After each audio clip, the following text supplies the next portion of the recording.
é uma luta muito grande para que a gente venha cumprir os mandamentos. E 1 Coríntios 4, Shaul Rachalia, o apóstolo Paulo, ele deixa bem claro que cada um receberá de Elohim o elogio, tá? Ou seja, cada um mesmo mandamento que é cumprido por uma pessoa vai ter uma recompensa diferente se for cumprido por outra pessoa, tá?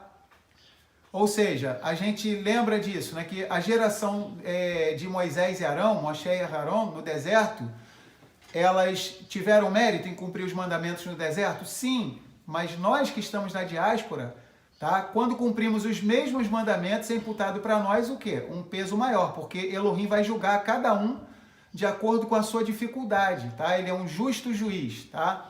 Então ele vai julgar cada um de nós de acordo com a dificuldade, o quão é difícil, por exemplo, um mandamento que talvez um irmão vai cumprir, que vai ser fácil, um outro irmão vai cumprir, para ele vai ser difícil. Então a luta dele vai ser maior, então a recompensa também vai ser maior, tá? Então cada um abre a sua Torá, tá? Abre a sua escritura, tá? No 5º livro das escrituras, chamado Devarim, tá? Palavras, tá?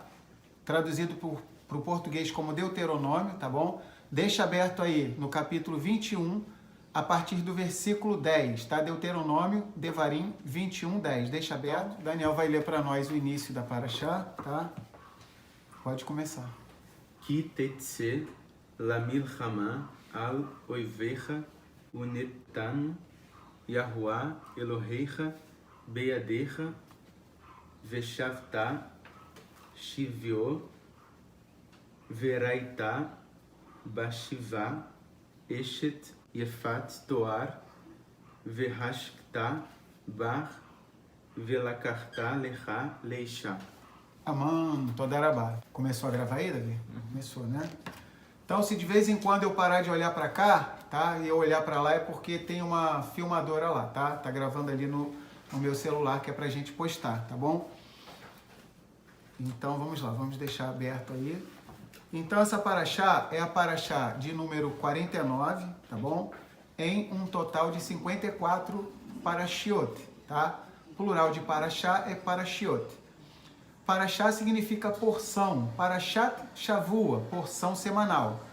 A nossa porção de número 49 se chama Kitetse, que significa quando saíres, tá? Quando saíres. Então, essa Parashá, a gente vê que a gente já está quase chegando na conclusão do livro de Deuteronômio, Devarim, tá? Daqui a pouco vão começar as festas do 7º mês do calendário israelita, de Tishrei, tá? Essa Parashá, ela é uma Parashá com muito conteúdo, como todas as outras, tá? A gente fica assim, quando a gente chega diante dessa Parashá, a gente pensa assim, é uma Parashá que a gente poderia estudar o dia inteiro, como todas as outras, mas essa aqui de uma maneira até mais especial, por quê? Só para a gente ter ideia, ela tem 44 assuntos, essa Parashá, tá?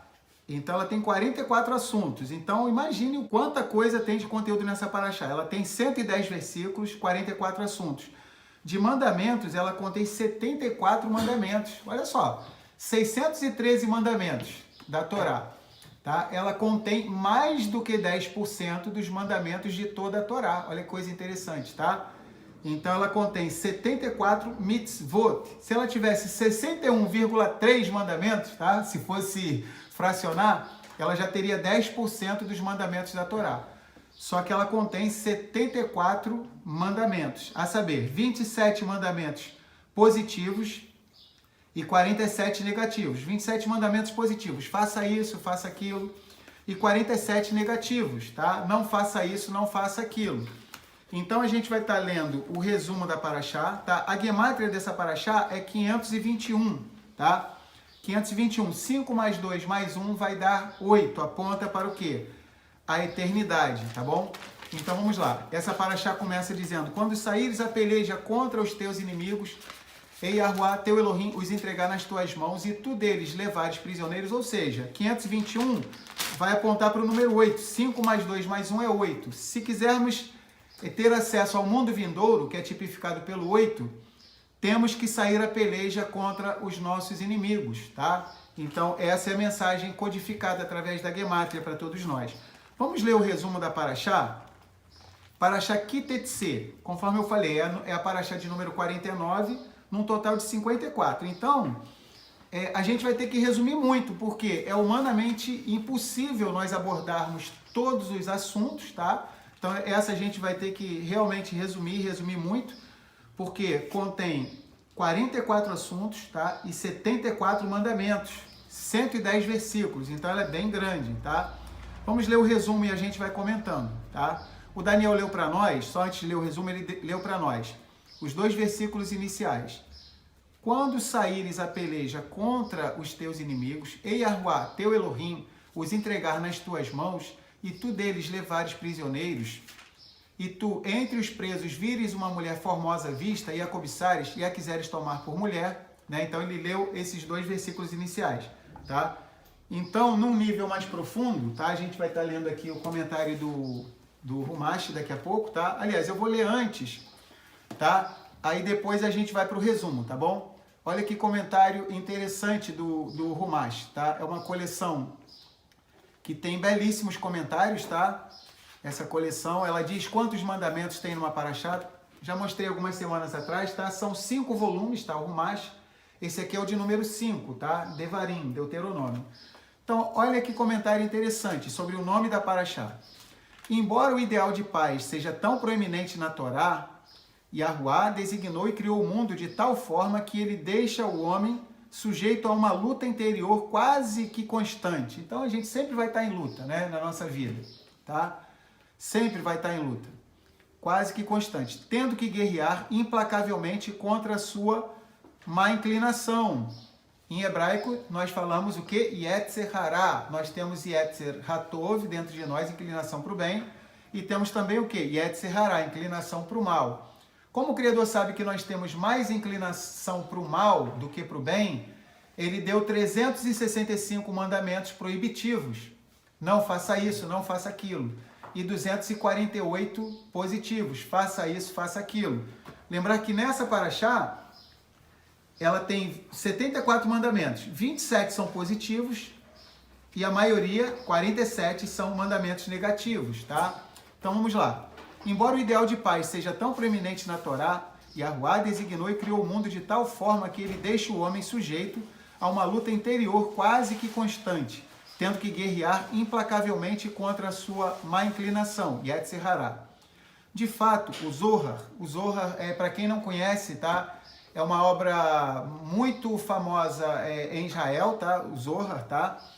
De fato, o Zohar mostra que a palavra em hebraico para pão, tá? Vocês vão lembrar que pão em hebraico é o quê? Lechem, tá? Ou seja, lechem. Quando a gente faz a brahá do pão aqui, a gente fala. Então, pão em hebraico é o quê? Lechem. É pão. Então, essa palavra pão, tá? Deriva da mesma raiz que denota guerra. Guerra em hebraico é o quê? Milhamá, tá? Milhamá. Então, aparece essas 3 letras como o núcleo dela, ou seja, o lamed, o het, tá? E o men. Essas 3 letras formam a estrutura da palavra pão, que é lechem, e a estrutura básica da palavra guerra, milhamá, tá? Mas a estrutura é o lamed, tá? O het e o men, tá bom? Milhamá. Então vamos lá, vamos prosseguir. Isto simboliza o conceito da luta constante entre as naturezas ordinária e sublime do homem. Se ele come seu pão como um glutão, da maneira como um animal come o seu alimento, ou em um nível mais elevado, para manter o seu corpo sadio, a fim de poder fazer o que é bom e certo de acordo com a vontade do Criador. Precisamos perceber como as coisas que nós entendemos hoje como uma influência negativa ou entre aspas, inimigo, fecha aspas, tá? Um inimigo, entre aspas. Vou ler de novo, tá? Precisamos perceber como as coisas que nós entendemos hoje como uma influência negativa ou um inimigo, entre aspas, porque elas tentam nos impedir de cumprir a vontade divina, são, na realidade, um auxílio ao avodá, ao serviço ao Criador, pois elas nos permitem servir a Yahuá através da nossa escolha. Lembra? Paraxá Re'e. Veja, Re'e. Anohi noten lifnei ren rayon braha ukelalá. Vejam, eis que eu ponho diante de vocês hoje a bênção e a maldição, tá? Então vamos lá, vamos ler de novo. pois elas nos permitem servir ao Criador através do nosso livre-arbítrio e não como meros robôs, tá? Então, se nós só tivéssemos a inclinação para o bem, imagina, tá? Se a gente só tivesse a inclinação para o bem, qual seria o mérito? Seríamos apenas o quê? Meros robôs, tá? Então, a luta que a gente passa é uma luta muito grande para que a gente venha cumprir os mandamentos. E 1 Coríntios 4, Shaul Hachalia, o apóstolo Paulo, ele deixa bem claro que cada um receberá de Elohim o elogio, tá? Ou seja, cada um mesmo mandamento que é cumprido por uma pessoa vai ter uma recompensa diferente se for cumprido por outra pessoa, tá? Ou seja, a gente lembra disso, né? Que a geração de Moisés e Arão, Moshe e Arão, no deserto, elas tiveram mérito em cumprir os mandamentos no deserto? Sim, mas nós que estamos na diáspora, tá? Quando cumprimos os mesmos mandamentos, é imputado para nós o quê? Um peso maior, porque Elohim vai julgar cada um de acordo com a sua dificuldade, tá? Ele é um justo juiz, tá? Então ele vai julgar cada um de nós de acordo com a dificuldade, o quão é difícil, por exemplo, um mandamento que talvez um irmão vai cumprir, que vai ser fácil, um outro irmão vai cumprir, para ele vai ser difícil, então a luta dele vai ser maior, então a recompensa também vai ser maior, tá? Então vamos lá, vamos prosseguir. Então essa paraxá fala sobre o quê? A luta, tá? Existe um provérbio chinês, tá? Que tem tudo a ver com o pensamento da Torá, que diz assim: se queres a paz, prepara-te para a guerra, tá? Ou seja, lá em Israel se diz que se a gente vê algum povo falando alguma frase que tem sabedoria, é oriundo da Torá, tá? Ou seja, vem da Torá essa sabedoria, tá? Então, se queres a paz, prepara-te para a guerra. E não é à toa que a palavra pão, que é lechem, tá? É da mesma estrutura da palavra guerra, milhamá, tá? Então vamos lá. Vamos ver o resumo aqui da paraxá. Kitetse começa